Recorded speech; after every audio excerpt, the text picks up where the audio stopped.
Buenas tardes con todos. Ya esta es la última clase que me corresponde en este excelente curso de diagnóstico por imágenes, cerrando el capítulo de musculoesquelético con patologías infecciosas e inflamatorias. Y esto es lo que vamos a ver. Vamos a ver tanto patologías como osteomielitis y artritis séptica, que son patologías infecciosas por excelencia, hasta las patologías inflamatorias o degenerativas que todos conocemos. La osteomielitis normalmente es una infección bacteriana del hueso que se expande de forma hematógena. Por lo tanto, la mayoría de veces se va a dar en lugares donde hay médula ósea roja de mayor vascularidad, como las metáfisis en los adultos, y sobre todo en predilección de huesos largos y cuerpos vertebrales de tanto columnas dorsal y lumbar. Vamos esta vez a hacer incidencia de las columnas, perdón, del esqueleto periférico, ya que estamos en el capítulo de músculo esquelético. Normalmente la columna es abordada por el segmento de neuro o radio o por el segmento de la subespecialidad de radiología de la columna vertebral, ya que la posición de la columna envolviendo la médula espinal la convierte en una estructura que es muy diferente al esqueleto axial. Ahora, en los huesos largos y en los huesos del esqueleto axial en general, las características principales que vamos a ver son una erosión irregular con aumento de volumen de las partes blandas alrededor de la porción afectada y así como pérdida de volumen del hueso. Ahora, para que esto se note en una radiografía convencional, tiene que estar por lo menos un 30 o un 40% de pérdida de masa ósea para que pueda ser evidente en esta modalidad.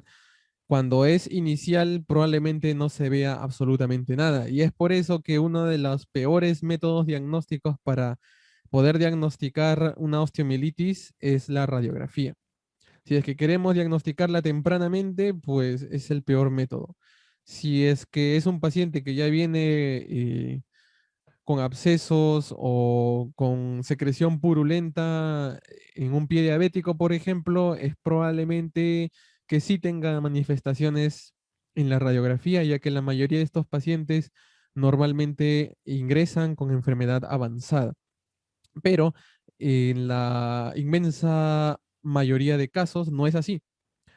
No es así porque la osteomielitis da síntomas prácticamente precoces, o sea, hay dolor ya sea articular o dolor a lo largo del eje diaficiario de un hueso, y este dolor no tiene traducción radiológica cuando se, cuando se encuentra por primera vez. Y ecográfica tampoco, dado que el hueso no es posible verse con ecografía más allá del perfil óseo, que sería la silueta de la cortical. Entonces, el ejemplo clásico es de los pies diabéticos, pero en particular y potencialmente cualquier persona podría tener, dado que la puerta de entrada es por vía hematógena, usuarios de drogas intravenosas, traumatismos que muchas veces parecen banales, inyecciones de medicamentos que no sean drogas, pero con mala técnica de asepsia, y también en niños, de la misma forma como se origina una celulitis, también puede el Staphylococcus aureus en este caso, diseminarse vía hematógena, dado que es el germen más frecuente en general de todas las osteomielitis. Aunque normalmente en la diabetes mellitus es polimicrobiano y por anaerobios a veces, en su mayoría, sobre todo en los pies. Ahora, eh, normalmente puede dar lugar a los cambios erosivos que hemos visto o puede dar lugar a abscesos. Abscesos intraóseos en el canal medular donde está la médula ósea roja, y estos abscesos no siempre son así, delimitados con un margen esclerótico de densidad radiográfica incrementada y con el centro de densidad radiológica baja. No siempre son así. Se les dice que son de naturaleza en inglés se le llama naturaleza prótea, quiere decir que adquieren muchas formas y nunca hay algo específico. Puede tener este borde esclerótico, puede que no, puede que sean bien definidos, puede que no, puede que parezca una incluso metástasis en la radiografía. Así que su naturaleza es multiforme, no tiene una forma determinada y la sospecha tiene que ser por los síntomas o por los antecedentes de traumatismo, etcétera. Los abscesos causados por osteomielitis se llaman abscesos de Brody y tienen predilección, como ya lo mencioné, por las metáfisis. Ahora, la tomografía también nos puede servir para ver las manifestaciones de la osteomielitis, porque acá podemos observar que el mismo absceso está, bueno, de otro paciente, ese absceso está rompiendo la cortical, pero como es superficial, ha drenado exteriormente al hueso y como ustedes saben, fuera del hueso hay un periósteo. Este periósteo va a reaccionar de una forma benigna, en este caso de una forma benigna gruesa, una reacción perióstica gruesa, irregular, heterogénea, con calcificación, que es propio de los abscesos que drenan. Ahora, no se confundan, a pesar de que sea una patología benigna, una infección ósea, un absceso que está drenando, puede dar lugar incluso a manifestaciones un poco extrañas propias de los tumores malignos, como por ejemplo pueden dar lugar fácilmente a un triángulo de Codman. Y eso es algo un poco inesperado porque hay manifestaciones del periósteo que uno esperaría encontrar sí o sí en una patología benigna como un absceso óseo, pero en este caso no. Hay veces en que nos confunde sobre todo cuando son muy grandes. Pero lo usual es que dé manifestaciones periósticas benignas como los engrosamientos y las calcificaciones de una sola capa. La resonancia magnética nos permite ver mucho mejor, no tanto el absceso, sino la médula ósea, que tanto está comprometida, el edema inflamatorio, como podemos ver acá en esta secuencia STIR. Podemos ver que es un paciente joven, menos de 16 años, donde observamos todavía la placa epifisiaria y el cartílago de crecimiento. Acá también, pero acá observamos intenso edema que se extiende hasta la epífisis. También podemos observar que hay extensión de ese edema hacia las partes blandas adyacentes. Es el mismo paciente. Y como ustedes pueden ver, acá la afectación de partes blandas solo se insinúa en la tomografía, pero la resonancia lo hace mucho más claro. Por eso es que una evaluación de un absceso óseo, una osteomielitis, no está completa si es que no observamos la resonancia magnética. Ahora, hay varias palabras clave en una infección ósea. En este caso tenemos un absceso, que no se nota muy bien aquí, aquí sí, pero dentro del absceso vemos un pedacito de hueso esclerótico. Ese hueso es un hueso necrótico que ha sido rodeado por el pus y al estar completamente desvascularizado, se infarta, se necrosa y eso se le llama secuestro, porque prácticamente es un hueso secuestrado dentro del absceso que muere. Luego vemos este hueco de acá, que es una cloaca que comunica con la cavidad del absceso principal, que puede ser corta o larga. En este caso, esta cloaca es corta en este dibujo esquemático, que es donde drena el pus hacia los tejidos blandos adyacentes. Puede ser dentro o fuera de la articulación. Y también tenemos el involucro, y el involucro no es más que el hueso nuevo patológico formado alrededor del trayecto de la cloaca y alrededor del absceso por un tema más de reactividad, ¿no? El hueso se defiende aumentándole más capas, haciéndose grueso, pero es un hueso patológico porque lo que hace es extender la inflamación y es un hueso de predominancia cortical, así que no va a tener la característica de la médula ósea, sino va a tener características de cortical. Ese hueso extra que forma de forma reactiva es el involucro. Y prácticamente eso. Estas son características de osteomielitis crónica, dado que la osteomielitis aguda normalmente solo da edema, no tiene mucho tiempo de formar un absceso, el absceso se forma con el transcurso de los días y usualmente estos cambios, secuestro, cloaca, involucro, son de la osteomielitis crónica. Acá vemos el dilema de los niños, porque el dilema de los niños es antes de los 18 meses, cuando La placa epifisiaria permite todavía comunicación vascular. Los vasos que llegan hasta la metáfisis penetran un poco más hasta la epífisis y la circulación sanguínea es compartida, así que las artritis sépticas o las osteomielitis de estos pacientes normalmente involucran tanto metáfisis como epífisis antes de los 18 meses. Desde los 18 meses hasta los 16 años, cuando la epífisis se cierra, la fisis se termina por engrosar por completo ese cartílago, cierra las comunicaciones, se forman nuevas comunicaciones vasculares directamente con la epífisis. La metáfisis todavía conserva su circulación inicial sin vasos penetrantes y en ese caso la mayoría de las osteomielitis se quedan en la metáfisis, no traspasan la placa epifisiaria.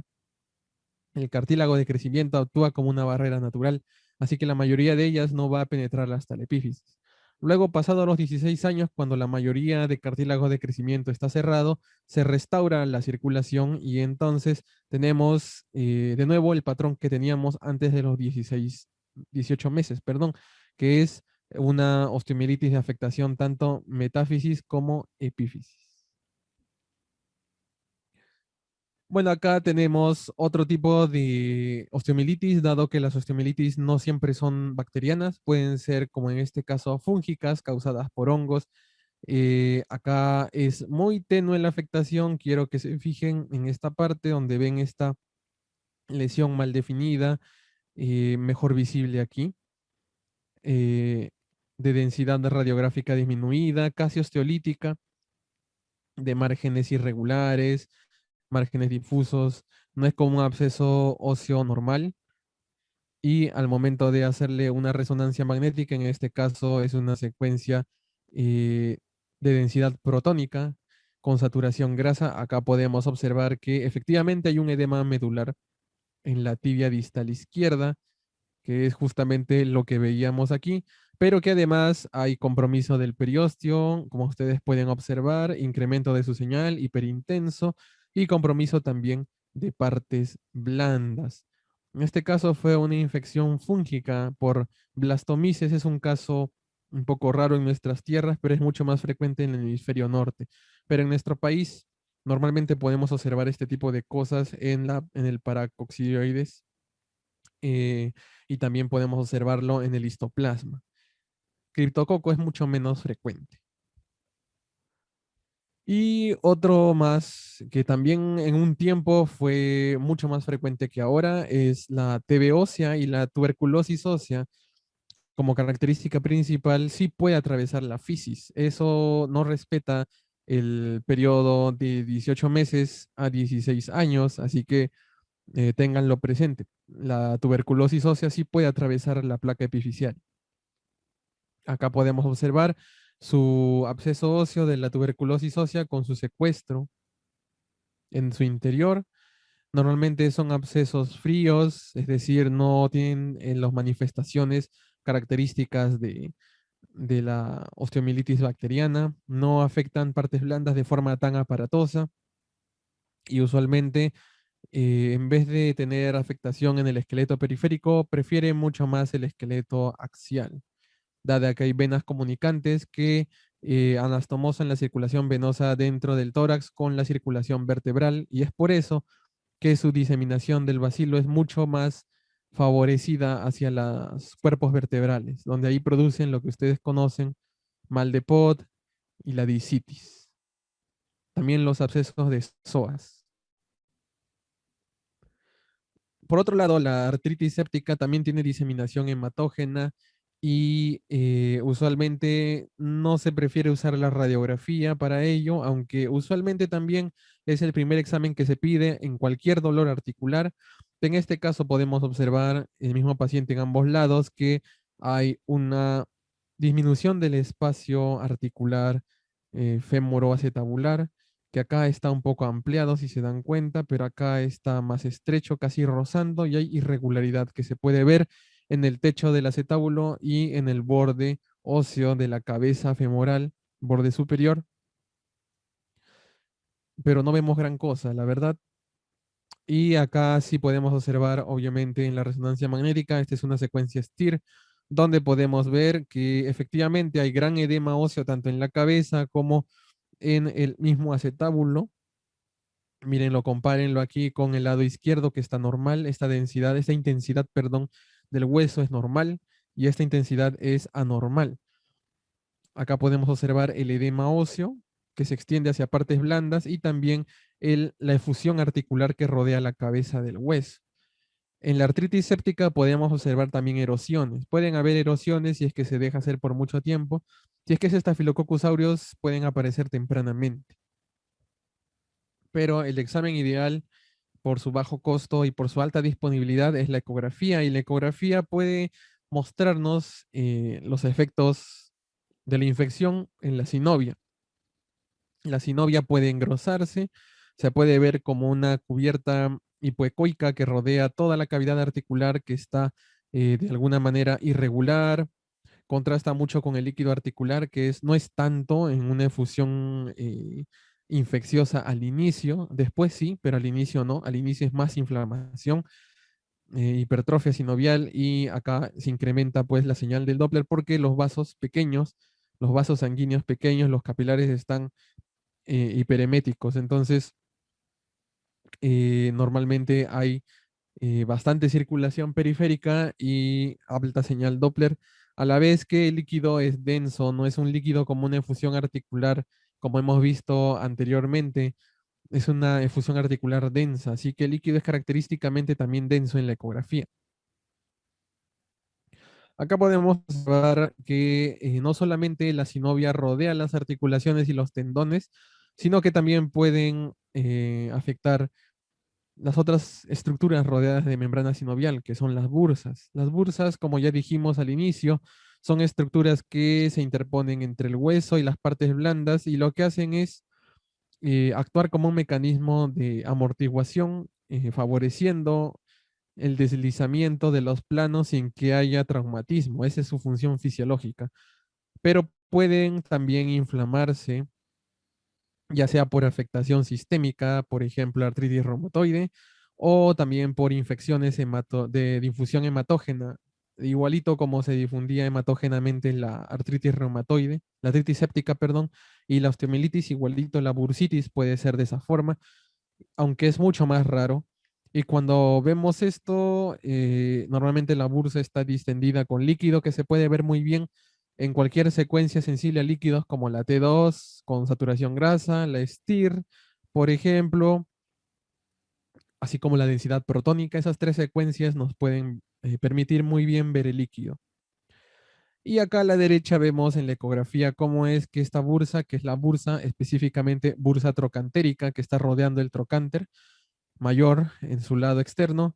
Vemos aquí que está aumentada de volumen y llena de líquido, porque usualmente la bursa no está distendida con líquido. ¿Tiene líquido? Sí, fisiológicamente, pero es muy poquito. Es tan poquito que la ecografía no lo puede ver. Pasando a otro tipo de enfermedades más serias, la fascitis necrotizante es un proceso inflamatorio infeccioso causado por la mayoría de veces anaerobios, donde se secretan grandes cantidades de gas en los planos miofaciales, sobre todo entre el músculo y las partes blandas subcutáneas, el plano adiposo, y entre los planos musculares. Y normalmente lo vemos con frecuencia en pacientes diabéticos. La tomografía no es necesaria para su diagnóstico. De hecho, la ecografía tampoco. Simplemente una puerta de entrada como una herida, eh, dependiendo del estadio de la enfermedad. Inicialmente hay bastante dolor, pero después con la necrosis se mueren las terminales nerviosas y el dolor cesa. Pero lo que sí sentimos es una crepitación al momento de tocar al paciente, al momento de palpar esa zona aumentada de volumen, porque aumenta de volumen también. Y en la tomografía simplemente nos serviría para confirmar la presencia de gas en los planos miofaciales. Y la radiografía también la puede ver como zonas radiolúcidas internas que siguen los planos miofaciales también y que resaltan las partes blandas. Simplemente como herramienta para confirmar el hallazgo, dado que clínicamente ya lo estamos sospechando y ya deberíamos haber iniciado el tratamiento antibiótico desde mucho antes, ¿no? La La gangrena también puede ser, en el caso del periné, la gangrena de Fournier, donde se ve exactamente lo mismo. Para diagnosticar gangrena de Fournier tampoco necesitamos recurrir a la tomo ni a la eco. Bueno, la eco puede detectarte algunos cambios tempranos, como la presencia de gas antes que el paciente sienta mucho dolor, pero es inusual que nos vengan ecografías por gangrena de Fournier porque muchas veces, como ustedes saben, estos pacientes son diabéticos y no sienten dolor de por sí, entonces vienen con el cuadro ya avanzado, en el cual ya a ojo se nota que es la enfermedad. Entonces, normalmente no se necesita tanto los métodos diagnósticos, salvo que querramos hacer, por ejemplo, un colgajo o una debilidación eh, quirúrgica amplia. Entonces, tal vez querramos reconstruir algunas partes que van a ser quitadas y para eso sí, para evaluar la anatomía vascular, sí podría ser útil un angiotema. Bueno, pasamos ahora a las degenerativas inflamatorias. La osteoartritis es la enfermedad degenerativa articular más frecuente de todas. Antes se pensaba que era solamente componente degenerativo, pero ahora se sabe que hay un componente inflamatorio que está siempre presente sin importar la severidad de la enfermedad. ¿Por qué? Porque la osteoartritis normalmente surge como un problema en la estructura cartilaginosa de las articulaciones. Entonces, este cartílago pasa por cambios mínimos al inicio que solo se detectan por resonancia magnética.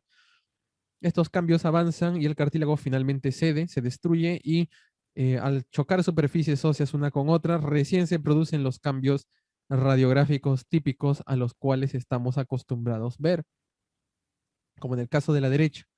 Acá podemos observar que al no haber cartílago y al estar en contacto por mucho tiempo, tanto las superficies de roce se empiezan a incrementar su densidad radiográfica, se vuelven más radiopacas y eso se conoce como pinzamiento articular a la reducción de espacio y a la esclerosis subcondral al caso del hueso que está incrementado de densidad radiográfica. Y también conforme va incrementándose el tiempo de enfermedad, lo que va a pasar es pequeños cambios erosivos, no marcados, sino muy sutiles a los márgenes del hueso. Pero lo que va a ser su marca, no patognomónica, pero muy exclusiva de la osteoartritis, es la formación de osteofitos, que se conoce como fenómenos productivos del hueso, porque producen hueso. Los osteofitos son hueso, es hueso producido en respuesta a un estímulo, en este caso el roce entre dos superficies que no tienen cartílago, y a eso se le llama en global fenómenos productivos. ¿Cuál es lo contrario de un fenómeno productivo? El fenómeno erosivo que vamos a ver en la artritis reumatoide, que es prácticamente la destrucción del hueso. A eso se le llama un fenómeno erosivo. Pero en este caso no, la osteoartritis da fenómenos productivos como la producción de osteofitos, hueso reactivo. Y las rodillas son una de las articulaciones más estudiadas en la historia natural de la osteoartritis. Es por eso que las escalas iniciales de severidad de la enfermedad, como la escala de Kellgren y Lawrence, que nosotros utilizamos bastante para clasificar los hallazgos en ese tipo de radiografías, estas escalas se usaron primero en rodillas, que es la articulación más característica donde podemos encontrar hallazgos que nos permiten graduar la severidad de la enfermedad en el paciente. En las manos, usualmente el compromiso es en articulaciones interfalángicas distales e interfalángicas medias. Sufren lo mismo que la rodilla, se pinzan, se esclerosan las superficies articulares y se forman osteofitos. También en la base del primer dedo, en la articulación entre el trapecio y el primer metacarpiano, podemos observar estos cambios también degenerativos en lo que se llama risartrosis. La tomografía y la resonancia también nos pueden ayudar bastante. De hecho, son cambios que venimos con mucha frecuencia en tomografías de abdomen y en otro tipo de tomografías también. Acá podemos observar, por ejemplo, el aumento de la densidad tomográfica de las superficies óseas y también podemos ver estos cambios del tipo quístico subcondral que son típicos en los casos donde ya no hay cartílago o hay muy poco. Y eso se produce porque los huesos tienen ciertas fisuras donde entre el líquido sinovial y poco por poco va excavando ese líquido sinovial y se forman estos quistes óseos en las superficies articulares. Estos no son erosiones, son quistes óseos.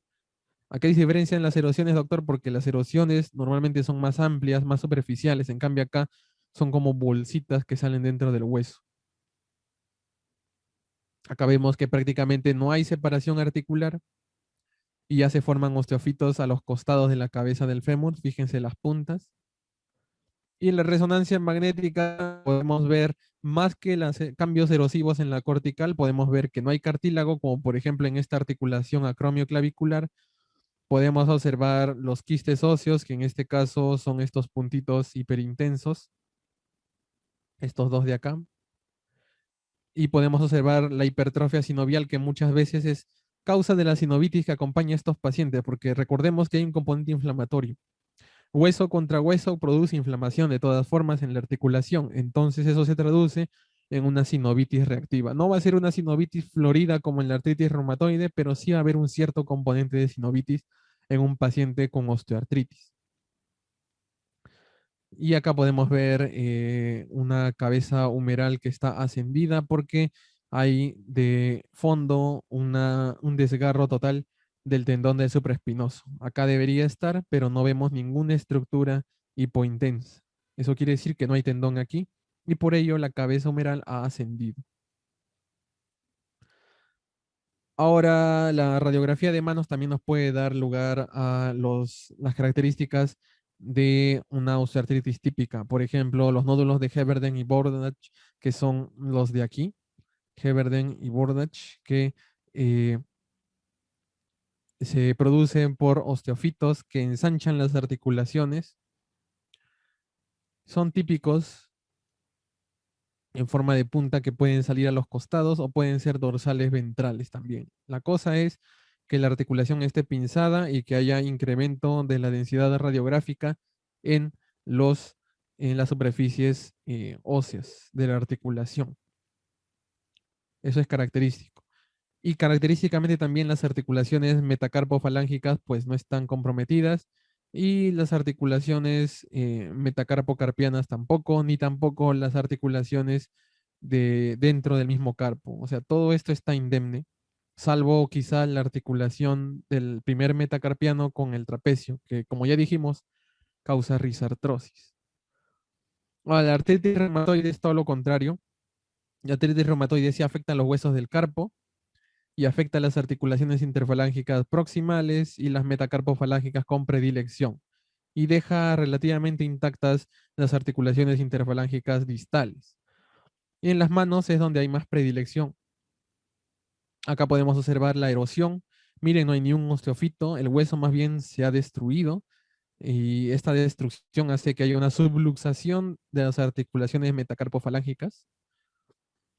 Y también acá vemos una erosión grande en el semilunar. Es característico en los huesos del carpo que aparezcan erosiones focales de este tipo entre ellos y que también se pince el espacio articular entre los huesos del carpo y el radio distal. Y también, como pueden ver aquí en el anterior, hay un espacio entre el cúbito y el carpo donde está el cartílago triangular. Acá eso desaparece. Hay una gran afectación del cartílago triangular. Recordemos que la artritis reumatoide es una afectación, es una enfermedad sistémica inflamatoria, no es simplemente articulaciones, afecta un montón de órganos y esta enfermedad se caracteriza por sinovitis. Esta sinovitis es la que hace finalmente todos los cambios que vemos en el hueso. Al inicio se ve como una pequeña disminución de la mineralización ósea alrededor de las articulaciones, teniendo el paciente ya rigidez y dolor articular.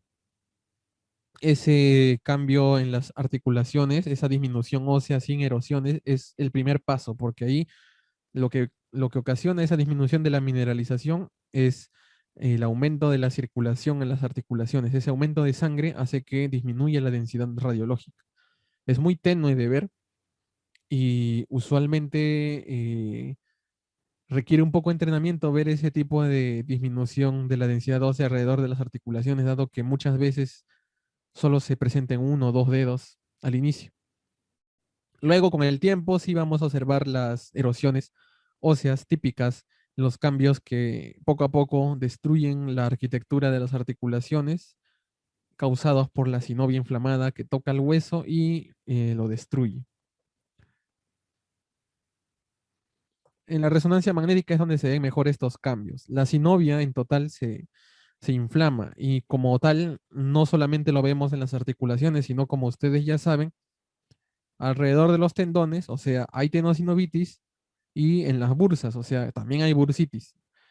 En caso de las articulaciones, ustedes ven que estas erosiones entre los huesos del carpo, porque este es un carpo, entre los huesos del carpo se ven en una T1 no FATSAT como erosiones hipointensas, oscuras. Cuando le damos contraste y le hacemos saturación grasa, lo que podemos observar es que todo lo que vemos oscuro aquí, hay captación anormal de contraste, de gadolinio. ¿Qué quiere decir? Que todas estas erosiones contienen en su interior pura sinovia inflamada, engrosada, que se mete dentro de las erosiones y persiste el ciclo nocivo de destrucción ósea gracias a esa sinovia hipertrófica. Justamente a esto es lo que se quiere evitar con la llegada de los fármacos modificadores del curso de la enfermedad o los DMARDs, que son los autores de que estos casos tan aparatosos de artritis reumatoide se vean cada vez menos. A la izquierda tenemos una articulación de la odontoides con el atlas, donde podemos observar que incluso la odontoides no se salva de la sinovitis, porque pueden observar aquí que la sinovia, que también está presente en la articulación atlantoaxoidea, ha erosionado la apófisis, el proceso odontoides de C2, y lo ha convertido en un honguito, en una proyección ósea con un tallito nomás que lo une al cuerpo de C2. Gracias a esto es por lo que una de las manifestaciones de la artritis reumatoide es la subluxación atlantoaxoidea también. Y como dije, en la derecha podemos observar una de las tantas manifestaciones extraarticulares de la artritis reumatoide. Incluso muchos teorizan que estos anticuerpos que se forman en este proceso inflamatorio inmunológico, que se forma de forma sistémica, empieza en los pulmones antes que las articulaciones. La citrulinización de las proteínas empieza allí y muchos plantean que de ahí pasa más bien a las articulaciones del sistema musculoesquelético periférico, afectando a la sinovia, pero esa teoría menciona que este proceso empieza en el intersticio pulmonar y es agravada por algunos factores como ser fumador, infecciones bacterianas previas, tener carga genética en la familia, etcétera. Entre las manifestaciones extrapulmonares, extraarticulares, tenemos justamente dos. Las cardiovasculares, que las pongo primero porque son la causa más frecuente de morbimortalidad en pacientes con artritis reumatoide. Y entre las cardiovasculares tenemos justamente a la enfermedad coronaria aterosclerótica y no aterosclerótica. Y la mayoría de veces es aterosclerótica la que le causa problemas al paciente, isquemia, etcétera. Esa también puede ser vista, por ejemplo, por tomografía computarizada. Ustedes van a tener en el capítulo de cardio una clase dedicada a tomografía computarizada en la detección de enfermedad coronaria. Es muy importante eso para los pacientes con artritis reumatoide avanzada. También tenemos otras manifestaciones como miocarditis, cardiomiopatía, etcétera. Tenemos también otras más raras como los aneurismas aórticos, la amiloidosis cardíaca, que son mucho más raras. Y en los casos de las pulmonares, que son la segunda causa más frecuente de mortalidad, tenemos, por ejemplo, a las enfermedades intersticiales, siendo la más frecuente la fibrosis pulmonar, que se parece mucho a la fibrosis pulmonar idiopática en su patrón tomográfico, pero que obviamente no es idiopática porque su causa es la artritis reumatoide. Ese patrón se llama neumonía intersticial usual y probablemente también lo vean en su clase de enfermedades intersticiales. Y entre las muchas manifestaciones también tenemos la hipertensión pulmonar, la formación de nódulos reumatoideos dentro de tanto el corazón como los pulmones, etcétera. Entonces, vean que las manifestaciones de la artritis reumatoide no se circunscriben simplemente a las articulaciones, sino también afectan pulmón y corazón. Y son importantes porque, como ya los dije, justamente las manifestaciones del pulmón y corazón son las que finalmente terminan matando a los pacientes con artritis reumatoide. Bueno, tenemos a la gota también. La gota también es otra enfermedad inflamatoria, no tan sistémica como la artritis reumatoide. Tiene menos manifestaciones aparatosas articulares, o sea, hay erosión sí por la manifestación de los tofos, pero si se fijan bien, el rango de las articulaciones afectadas no es tan grande. Podemos observar aquí el tofo. En la articulación interfalángica proximal podemos ver las erosiones, pero si se dan cuenta no son erosiones tan grandes, a pesar de que el tofo es inmenso, pero las erosiones no son grandes comparadas con la artritis reumatoide. Eso quiere decir que el proceso inflamatorio es local y no es tan aparatoso, obviamente. Además que ustedes saben que los tofos se forman más por la cristalización del urato que se produce en bajas temperaturas. Por eso es que es predilección por articulaciones periféricas. Las erosiones son típicas, son diversas erosiones juntas, no periféricas, sino dentro del hueso y pegadas a la superficie articular, que se pueden ver mejor en una resonancia, por ejemplo, aquí, donde observamos incremento de la captación del contraste, igualito como era la artritis reumatoide, porque acá también hay sinovitis. Y en la tomografía de energía dual, que es una tomografía especial con dos fuentes de rayos X, que nos permite graduar una de tal forma que complementa a la que hace la tomografía. Y de esta forma obtenemos dos lecturas diferentes de densidad que nos permiten identificar, por ejemplo, el material, el urato que se deposita en las articulaciones con facilidad. Eso no lo podríamos lograr ni con una resonancia ni con una tomografía simple. Y sirve de mucho para poder evaluar la respuesta del paciente a los fármacos que se utilizan en la gota. También tenemos las espondiloartropatías seronegativas, y estas son un grupo de enfermedades muy particulares que normalmente afectan más el esqueleto axial que el periférico, afectan más la columna que los huesos de los miembros superiores e inferiores. Acá tenemos el ejemplo de una Ya, un espondilitis ratito. anquilosante, donde podemos observar que los espacios articulares intervertebrales están bordeados por una lámina de tejido osificado, que es los ligamentos que rodean las vértebras se han osificado por la inflamación. Estos cambios son consecuencia también de una inflamación crónica que puede ser identificada al inicio con la resonancia magnética. La resonancia magnética permite hacer el diagnóstico temprano de una espondilitis anquilosante. A la derecha tenemos una sacroileitis, y la sacroileitis también es una manifestación de las espondiloartropatías seronegativas. Es una inflamación de las superficies articulares del sacro y del hueso ilíaco en esta articulación. Muchas veces, en el caso de la espondilitis anquilosante, se pueden llegar a fusionar, y que en la resonancia magnética, en este caso, es una densidad protónica con saturación grasa. Podemos observar que hay grandes zonas de edema óseo que están localizadas en uno y en otro lado. Característico de la sacroileitis, que también tiene criterios, los criterios ASA, que si gustan, están interesados, pueden leer, y que son manifestaciones, engloban las manifestaciones de la sacroileitis para clasificarla según severidad, justamente para estas enfermedades. La artritis psoriásica es otro tipo de espondiloartropatía seronegativa, que también afecta el esqueleto axial, aparte del periférico, afecta a los dos. Y en este caso observamos que tenemos erosiones pequeñas, pero estas erosiones van a ser muy pequeñas. Por ejemplo, observamos aquí, miren esta erosión, esta muesca como si le hubieran comido un pedazo, y acá también. Si se dan cuenta, estas erosiones son mínimas y necesariamente necesitamos una radiografía digital para poder verlas bien.